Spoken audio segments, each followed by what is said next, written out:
Adjust हो जाएगा क्योंकि चल रहा है, ठीक है। तो now the second continuation of this topic that is data link layer, that is error control protocols. तो हमने अभी जो देखा that is data link layer protocol, but without any error. हम ये मान के चलते हैं कि हमारे सिस्टम में कहीं एरर नहीं है, हमारे नेटवर्क में कहीं एरर नहीं है, तो अगर हम डेटा सेंड करेंगे तो how the data will be send from one end to another end. Audio quality ठीक है? यस सर, एकदम Yes, ठीक है। sir. यस सर, क्लियर है। फाइन। सो एरर कंट्रोल, अब सपोज कर लो हम अब सेकेंड एस्पेक्ट की बात करते हैं। If we have a network having some kind of errors, some kind of noises are there, then how that will be treated and how the data or how the frame will be resent. So that is the main process of error control protocols. So the error control protocols is nothing known as an automatic repeat request. इसका मतलब है एक ऐसा system जिसमें कि automatically जब हम इसको रिसीव करेंगे then you can say that the data is going to be resent. तो ऑटोमेटिक सारा चीजें ऑटोमेटिक वे में होगा जिसमें ह्यूमन इंटरवेंशन यानी किसी भी इंसान का उसमें इन्वॉल्वमेंट नहीं होगा। वो सीधा सीधा वो रिसीव करेगा, उसमें एक्नॉलेजमेंट मिलेगा, अगर नॉट एक्नॉलेजमेंट मिलता है तो उसको रीसेंड करता है। तो ये चीजें जो होता है, हम किसी भी सिस्टम को 100% आइडल नहीं मान सकते, यानी 100% उसमें प्रॉब्लम नहीं होगा ऐसा नहीं बोल सकते, उसमें कुछ ना कुछ प्रॉब्लम्स इन्वॉल्व हो सकते हैं। तो इन्वायरमेंटल प्रॉब्लम्स की वजह से हमारे पास जो डेटा है वो लॉस हो सकते हैं, तो उसको कैसे मैनेज करेंगे in the type of second protocol, जो कि डेटा लिंक लेयर का ही जो फर्स्ट हमने स्टॉप एंड वेट प्रोटोकॉल पढ़ा था और स्लाइडिंग विंडो है, उसको हम एरर के बेस पर पढ़ रहे हैं। तो if error detected in receiving frames return not acknowledgement to sender. तो इसका मतलब है कि अब जहां हम लोग एरर फ्री वाले सिस्टम में पढ़ रहे थे तो उसमें हम एसीके की बात करते थे, एक्नॉलेजमेंट की बात करते थे। अब हम एक और एडिशनल एक्नॉलेजमेंट ले लेते हैं that is known as a not acknowledge, NAK. तो इसका मतलब है sender send and receiving end जो होता है इन दो टाइप के फ्रेम को, यानी दो टाइप के जो एक्नॉलेजमेंट को वो ट्रीट करेगा। NAK can be explicit or implicit, means senders timeout timer expires. तो देखिए इसमें दो वर्ड यूज किया गया है, एक्सप्लिसिट एंड इम्प्लिसिट। तो इसका मतलब होता है, एक तो होता है कि नॉट एक्नॉलेजमेंट एक्सप्लिसिट हो सकता है, इसका मतलब ये हुआ कि sender send sorry receiving end जो होता है स्पेसिफिकली सेंड करेगा कि मैंने जो डेटा है रॉन्गली रिसीव किया है, तो वो एनएके करके भेजेगा। और दूसरा एनएके पॉसिबल है कि अगर सपोज कर लो आपने एनएके नहीं भेजा या फिर एक्नॉलेजमेंट भेजा लेकिन रास्ते में वो जो होता है लॉस हो गया, तो फिर एक तरीके से टाइम आउट भी हो सकता है। तो इस केस में भी वो मानता है कि नॉट एक्नॉलेज। तो सेंडर से उनको तो ये नहीं पता है कि मेरा डेटा सक्सेसफुली सेंड हुआ है कि नहीं है। तो ये दो तरीके से नॉट एक्नॉलेजमेंट सेंडिंग जो सेंडर सेंड होता है उसको आइडेंटिफाई होता है। तो क्लियर हुआ ये वाला point? Yes sir.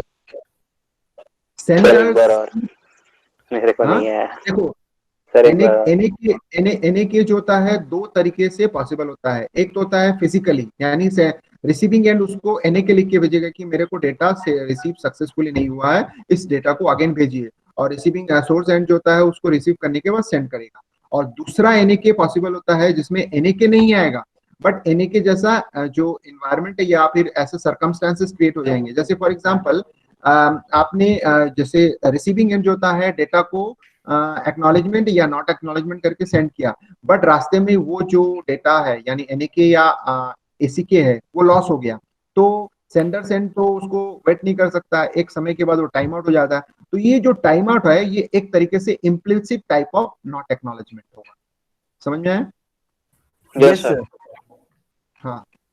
So now come to the point next. Senders keep a copy of each unacknowledged frame to retransmit if required. तो इसका मतलब होता है कि सेंडिंग एंड जब एक फ्रेम को सेंड करता है तो साथ ही साथ उस फ्रेम का एक कॉपी अपने पास संभाल के रखता है जब तक कि उसका एक्नॉलेजमेंट रिसीव नहीं होता है। तो इसका मतलब है कि सेंडर जब भी सेंड करता है ये मान के चलता है कि I am sending A not acknowledge copy, so keep track of that particular copy in their own side. तो जब कब तक उसको संभाल के रखता है, जब तक एक्नॉलेजमेंट रिसीव नहीं होता है। जैसे एक्नॉलेजमेंट रिसीव होगा उसको डिस्कार्ड कर देगा। तो वो कैसे हो सकता है कि एसी के receive by the senders for frame, तो डिस्कार्ड कॉपी, तो जैसे ही उसको रिसीव होगा उसको डिस्कार्ड करेगा। एंड एनएके रिसीव होगा, NAK receive by the senders for frame, तो decide how to retransmit frame. तो इसका मतलब है अब फिर वो सोचेगा कि मैं इस फ्रेम को रिट्रांसमिट कैसे करूं। सेकंड पॉइंट समझ में आ गया? यस सर, आ गया। क्या है? बहुत सिंपल सा तरीका है। क्लियर है? सिंपल सर सा आ तरीका गया आ है। गया आ गया, समझ में आ गया। सेंडर, हाँ, सेंडर जब भी डेटा सेंड करेगा तो ये मान के चलेगा कि मेरा डेटा अभी भी पहुंचा है कि नहीं, मुझे नहीं कंफर्म। यानी वो तब कंफर्म करेगा जब एक्नॉलेजमेंट रिसीव होगा। तो इसका मतलब है कि वो ये मान के चलेगा कि मेरा डेटा पहुंचा है कि नहीं पहुंचा, इसके लिए वो एक कॉपी बना के रख देगा। होता है कि नहीं? ये सब चीजें आप भी करते होंगे ये। Yes sir, yes sir, yes sir. जैसे आप घर से किसी पर्टिकुलर फाइल को कॉपी करके रखते हो, तो उसको क्या करते हो, कहीं ना कहीं सेव करके रखते हो। ये मान के चलते हो यस कि सर, मेरा बैकअप। डेटा अगर लॉस हो जाता है तो फिर आप क्या करोगे, घर में जाके उसको ले लोगे। तो ये मान के चलते हो कि जब तक आपका काम नहीं हो जाता है, तो यहाँ पे वो काम हो जाना या नहीं हो जाना किससे पता चलता है? एसीके एंड नॉट एसीके से। ठीक है, तो ये चीजें वो मेंटेन करता है। अगर वो एक्नॉलेजमेंट रिसीव करता है तो उस पर्टिकुलर जो कॉपी किया हुआ फाइल है यानी स्टोर किया हुआ फाइल है उसको डिस्कार्ड कर देता है। और सपोज को नॉट एक्नॉलेजमेंट रिसीव करता है तो अगेन उसको रिट्रांसमिट करता है। अब थर्ड पॉइंट पे आ जाते हैं। Sender starts time out timer for each frame when it is transmitted. तो थर्ड पॉइंट में ये बताया गया है, जैसे ही सेंडर सेंड एक फ्रेम को ट्रांसमिट करता है, then a timer is automatically started. यानी वो उसका एक टाइमर होता है, वो टाइम आउट जैसे ही होता है तो उसका मतलब है फिर वापस रिट्रांसमिट करता है। उससे पहले अगर एक्नॉलेजमेंट आ जाता है तो वेल एंड गुड, कोई प्रॉब्लम नहीं है। तो एप्रोप्रिएट टाइम आउट वैल्यू क्या होना चाहिए? Equals to the expected delay for the sender to receiver acknowledge for the frame. तो इसका मतलब है ये जो टाइम आउट है या ये जो टाइमर है ये ऑटोमेटिकली सेट भी हो सकता है। कैसे सेट होगा? सपोज कर लो आपने डेटा सेंड किया और फ्रेम एक एक्नॉलेजमेंट में रिसीव हुआ, तो उसने वो देख लिया कि कितने समय में मेरा डेटा गया और कितने समय में मेरे पास एक्नॉलेजमेंट आया। तो उसके हिसाब से वो टाइमर जो होता है ऊपर या नीचे सेट हो सकता है। तो in practice set time out slightly larger than this. यानी जो भी हमारे पास जो हमने बोला कि डेटा सेंड हुआ और एक्नॉलेजमेंट रिसीव हुआ उसका जो टाइम ड्यूरेशन होता है उससे थोड़ा सा ज्यादा ही हम टाइमर को सेट कर देते हैं। तो ये चीजें समझ में आ गई होगी कि टाइमर कैसे सेट होता है और टाइमर कब चालू होता है। And packet is not considered to be delivered successfully to be receivers network layer until the senders know this by get acknowledgeable for it। तो इसका मतलब ये एक जो लास्ट पॉइंट जो लिखा हुआ है वो सिंपल से लैंग्वेज में मैं अगर मैं बताना चाहूंगा तो ये होगा कि जो भी डेटा रिसीविंग एंड में या सेंडर से एंड में होता है तो वो डेटा जो होता है नेटवर्क लेयर से लेता है। अगर हम सेंडर एंड की बात करते हैं यानी सॉरी रिसीविंग एंड की बात करते हैं, तो जब तक पूरा का पूरा फ्रेम उसके पास नहीं आ जाता तब तक उसको वो नेटवर्क लेयर में ट्रांसफर नहीं कर सकता है। तो ये जो होता है सिंपल सा तरीका होता है। तो इसका मतलब है नॉट एक्नॉलेजमेंट एंड एक्नॉलेजमेंट के जो भी सराउंडिंग्स होते हैं, जो भी प्रोसेस होता है, जब तक कंप्लीट नहीं हो जाता है तब तक सारे सक्सेसफुल फ्रेम को वो नेटवर्क लेयर में सेंड नहीं कर सकता। तो ये जो होता है ऑटोमेटिक रिपीट रिक्वेस्ट होता है। तो ARQ का सिस्टम को हमको समझ में आ गया कि ARQ काम कैसे करता है। तो इस ARQ सिस्टम को अगर हम अच्छे से देखना चाहते हैं तो उसको हम दो कैटेगरीज में डिवाइड किया गया। पहला है स्टॉप एंड वेट ARQ। अगर हम ARQ हटा देते हैं तो वो नॉर्मल केस कहलाएगा, यानी ऐसा सिस्टम जिसमें कोई एरर नहीं है, तो उसमें हम लोग बोलेंगे स्टॉप एंड वेट प्रोटोकॉल। लेकिन अगर हम ये मान के चलिए कि हमारे सिस्टम में एरर पॉसिबल है तो इसका मतलब है उसका हो जाएगा स्टॉप एंड वेट ARQ। तो ये extension of stop and wait flow control protocol. तो समझ में आ गया होगा कि टाइप्स ऑफ ARQ का मतलब होता है जो ऑलरेडी हमने पढ़ चुका है उसी का एक्सटेंडेड वर्जन है। स्लाइडिंग विंडो ARQ दो तरीके से हो सकता है। ये होता है गो बैक एन ARQ और दूसरा होता है सेलेक्टिव रिपीट ARQ। तो इसका मतलब है गो बैक एन का मतलब होता है सीधे सीधा ये बोलेगा कि सिंपल सा अगर मैं बोलूंगा कि receiver must get frame is in correct order, तो ये बोल देगा कि सारे को वापस भेजिए। दो तरीके हो सकते हैं रिसीविंग एंड में। देखिए दो तरीके कैसे हो सकता है। सेंडर्स ने 5 पैकेट भेजा, रिसीवर ने देखा कि थर्ड पैकेट के बाद उसका एरर आ रहा है, तो ये क्या करेगा, थर्ड पैकेट के बाद वो किसी भी पैकेट को रिसीव नहीं करेगा, बोलेगा कि थर्ड से 456 को वापस रिसीव मतलब सेंडर्स को बोल देगा कि वापस भेजिए। ये एक तरीका हो सकता है। या तो दूसरा तरीका ये हो सकता है कि थर्ड फ्रेम को वो रखेगा, थर्ड फ्रेम का वो जो होता है नॉट एक्नॉलेजमेंट भेजेगा और बाकी फ्रेम जो सक्सेसफुली रिसीव हुआ वो अपने पास स्टोर करके रखेगा। तो ये जो दो तरीके होते हैं इसको हम लोग पहले तरीके को बोलते हैं जिसमें कि सारे फ्रेम्स को रिपीट कीजिए, that is known as go back N. Go back N मतलब पूरे के पूरे फ्रेम को वापस भेजिए, आप सेंड कीजिए।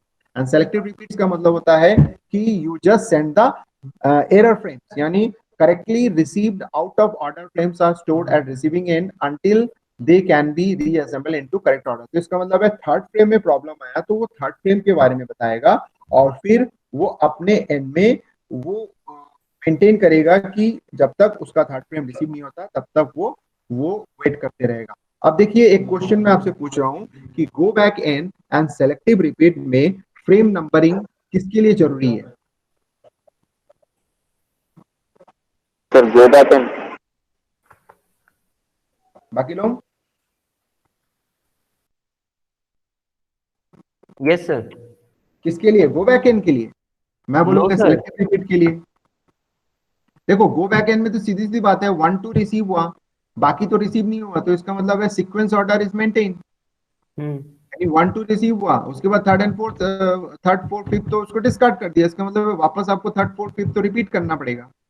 तो इसका मतलब है गो बैक एंड में ऑर्डर इज नॉट इम्पॉर्टेंट, यानी करेक्ट ऑर्डर जो होता है इसके लिए क्योंकि उसके बाद जो रिसीविंग होता है, receiver must get frame in correct order. देखो गो बैक एंड में वही हो रहा है ना कि रिसीविंग एंड क्या कर रहा है, yes sir, yes sir, yes sir, start yes कर सर, रहे हो सेलेक्टिव के लिए हाँ लगेगा। हाँ। तो जैसे ही उसको 1 और 2 में प्रॉब्लम नहीं है, रिसीव हो गया, उसके बाद प्रॉब्लम आया 3 से, 3 में प्रॉब्लम आया तो बाकी रिसीव होगा भी तो डिस्कार्ड कर देगा, उसको मतलब नहीं है, वो बोलेगा कि मैं 3 में प्रॉब्लम है तो बोलेगा कि फिर से 3 से भेजिए, तो सीधी सी बात बोल देगा फिर से 3 से भेजिए, तो इसका मतलब है वो थर्ड फोर्थ एंड फिफ्थ को फिर से रिसीव करेगा, तो उसके लिए ऑर्डर इंपॉर्टेंट नहीं है, वो नहीं है, वो हमेशा करेक्ट ऑर्डर में ही रिसीव होगा बैक एंड में। बट सेलेक्टिव रिपीट में क्या हो रहा है? सेलेक्टिव रिपीट में ये हो रहा है कि थर्ड फ्रेम को बोल रहा है कि आप भेजिए, बाकी फ्रेम को मैं अपने पास रख रहा हूँ, तो उसके लिए उसके पास इंपॉर्टेंट होता है फ्रेम का नंबरिंग। तो इसका मतलब है फ्रेम नंबरिंग अगर उसके पास होगा तभी उसको ऑर्डर में सेट कर सकता है, क्योंकि 1 2 ऑलरेडी रिसीव्ड है एंड 4 एंड 5 ऑलरेडी रिसीव्ड है, उसके पास थर्ड आया, तो थर्ड आया तो बचाने का कैसे कि ये थर्ड पैकेट है, तो उसी लिए आपको क्या जरूरत है? Frame number. तो दोनों में से गो बैक एंड में frame number is not required, but selective repeat A में आपको फ्रेम नंबर रिक्वायर्ड है। Yes sir. तो देखिए स्टॉप एंड वेट ARQ जो होता है नॉर्मल केस में, आपको जो मैं पहले बताया था, देखिए नॉर्मल केस में ऐसे ही दिखता है, ठीक है, फ्रेम 0 गया, एक्नॉलेजमेंट 1 आया, फ्रेम 1 गया, एक्नॉलेजमेंट 0 आया, 0 1 ऐसे चलता है, क्योंकि दो ही तो होता है इसमें, आइदर ट्रू और फॉल्स, यानी stop and wait single frame के लिए होता है, तो उसका जो एक्नॉलेजमेंट 0 1 ऐसा चलता है। क्लियर है? अब आ जाते हैं अगर आपके पास फ्रेम लॉस हो जाता है, यानी अलग अलग केसेस बनेंगे। पहला केस जो होता है, सपोज कर लो आपने फ्रेम सेंड किया और फ्रेम लॉस हो जाता है, जैसे फ्रेम 0 आपने सेंड किया तो उसने एक्नॉलेजमेंट भेज दिया, तो इसका मतलब है कि उस टाइम ड्यूरेशन पे उसका एक्नॉलेजमेंट रिसीव हुआ, तो वो सेकेंड फ्रेम यानी फ्रेम नंबर 1 को सेंड कर रहा है 1 के नंबर पे, लेकिन देख सकते हो कि यहाँ पे वो लॉस हो गया। लॉस कैसे हो गया? यू कैन सी दैट,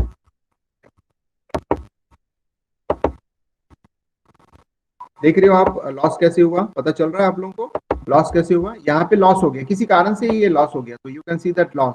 तो जब ये लॉस हो गया तो रिसीविंग एंड में जाएगा नहीं, और रिसीविंग एंड में जाएगा नहीं तो देख सकते हो ये टाइम आउट हो जाएगा, तो यू कैन सी दैट ये टाइम आउट हो गया ऑटोमेटिकली, क्योंकि एक्नॉलेजमेंट तो आना नहीं है, एक्नॉलेजमेंट तब आएगा ना जब रिसीविंग एंड में रिसीव होगा और फिर एक्नॉलेजमेंट सेंड करेगा, तो ये ऑटोमेटिकली टाइम आउट हो रहा है। तो टाइम आउट होने से ऑटोमेटिकली ये इम्प्लिसिट वे में जो होता है ये नॉट एक्नॉलेज सपोज कर लेता है, जब ये नॉट एक्नॉलेज सपोज करता है तो अगेन उस फ्रेम 1 को सेंड करता है, और फिर उसके बाद वो जो होता है रिसीव हो जाता है। तो क्लियर हुआ ये कि लॉस फ्रेम के केस में वो कैसे रिट्रांसमिट करता है? Yes sir. ठीक है, ये पहला केस।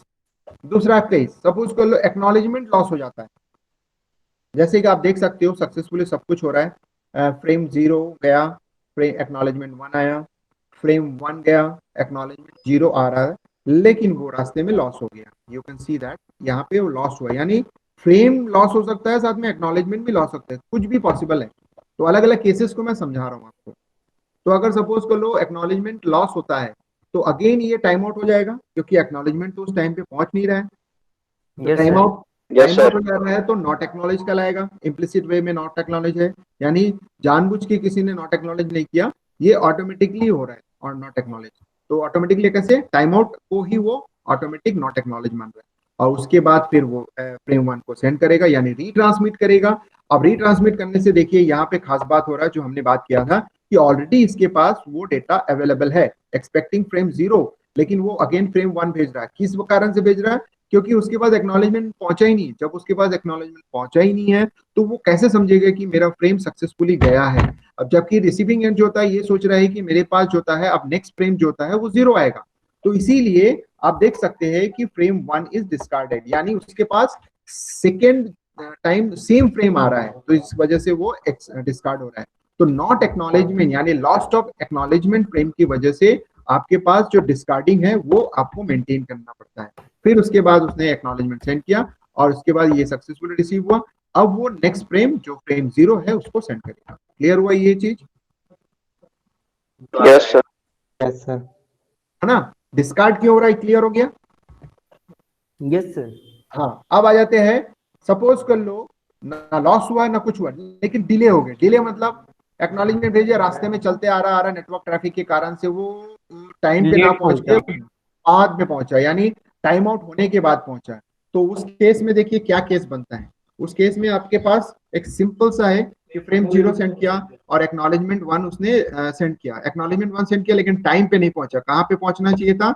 यहाँ पे उसको पहुंचना चाहिए था, लेकिन वो पहुंचा यहाँ पे। तो इसका मतलब उससे पहले उसने क्या किया, टाइम आउट होने की वजह से ये मान के चलता है कि मेरा फ्रेम या कहीं ना कहीं एक्नॉलेजमेंट लॉस हो गया है, वो यहाँ पे रीट्रांसमिट कर दिया। अब रीट्रांसमिट करने से क्या हो रहा है, तो देखिए यहाँ पे डिस्कार्डिंग की चांसेस है क्योंकि उसके पास डुप्लीकेट आ जा रहा है। यस क्योंकि सर। वो एक्सपेक्ट क्या कर रहा था, नेक्स्ट एक्सपेक्ट कर रहा था, लेकिन यहाँ डुप्लीकेट आ रहा है। अब साथ ही साथ देखिए एक्नॉलेजमेंट जब देर से रिसीव हुआ तो ये मान के चलता है कि अब ऑलरेडी उसने 1 को सेंड 0 को सेंड किया, तो उसका नंबरिंग क्या होगा, 1 होगा। अब 1 अगर सेंड करता है तो फिर देखिए 1 जब सेंड किया है तो यहाँ पे ये देखिए ये लॉस हो गया। तो इसका मतलब होता है कि आपके पास जो मल्टीपल चांसेस है वो कैसे हो सकता है। तो देखिए यहाँ पे उसको रिसीव किया, यहाँ पे ध्यान देंगे, यहाँ पे वो रिसीव कर रहा है और ये मान के चल रहा है कि सेंडर से इनको कहीं ना कहीं प्रॉब्लम आया, मेरा एक्नॉलेजमेंट नहीं मिला होगा। तो वापस क्या करता है, वो ये मान के चलता है कि कुछ गलती हुआ है, तो वो एक्नॉलेजमेंट 1 को वापस भेजता है। जबकि सोर्स एंड को पता है कि मेरे पास से तो सब कुछ हो गया है, तो इसलिए वो क्या कर देता है, इसको डिस्कार्ड कर देता है। तो वो जो एक्नॉलेजमेंट आता है उसको वो देखता ही नहीं है, वो उसको कोई ट्रीट नहीं करता। वो बोलता है कि मैं तो इसको पहले ट्रीट कर चुका हूं, तो मैं फिर से क्यों ट्रीट करूं। तो उसको वो डिस्कार्ड कर देता है और फिर से वो वापस क्या करता है, फ्रेम 1 को वो सेंड करता है। तो ये केसेस है, डिफरेंट केसेस है। इसको अगर आप कूल माइंड से बैठ के समझोगे ना, बहुत अच्छे से समझ में आ जाएगा। क्लियर है? Yes yes sir. सर। पर सर आज सर थ्रेशोल्ड पार करने लग रहे हैं हम लोग। आज ज्यादा ही हो गया सर यस सर। सुबह 10 से सेकंड एक्चुअली सर कंटिन्यू आज चलेगा। आज ये हो गया, स्टॉप एंड वेट जो होता है अब नहीं पढ़ना है जो था। अब देखिए एक लास्ट पोर्शन है, मैं समझा देता हूँ, ये ज्यादा कुछ नहीं, आपके इंटरेस्टिंग के लिए कि समझ ये लें कि जब हम किसी डेटा को सेंड करते हैं तो हम क्या करते हैं, या तो खाली फ्रेम सेंड करते हैं या तो खाली एक्नॉलेजमेंट सेंड करते हैं। लेकिन अगर हम उस पर्टिकुलर बैंडविड्थ को हाई यूटिलाइज करना चाहते हैं तो आपके पास फैसिलिटी होता है कि आप फ्रेम के साथ साथ एक्नॉलेजमेंट भी सेंड करो। तो इस प्रोसेस Yes, को हम sir. लोग बोलते हैं पिगी बैकिंग। ठीक है? तो पिगी बैकिंग का कंसेप्ट भी यही होता है कि along with frame you can send the acknowledgement also. So this type of is known as a piggy backing. एक के पीछे एक लगा, जैसे आप देख सकते हो ना, पिगी लोग क्या करते हैं, यानी पिग्स आपस में एक के पीछे एक लग के चलते नाम रहते से हैं। सोच पा रहे हैं। हाँ?